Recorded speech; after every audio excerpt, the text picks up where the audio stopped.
ياسين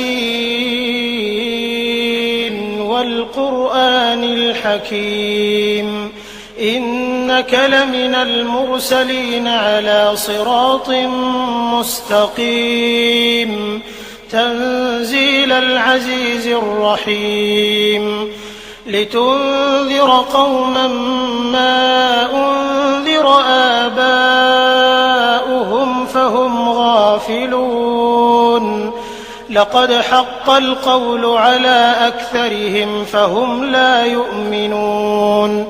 إنا جعلنا في أعناقهم أغلالا فهي إلى الأذقان فهم مقمحون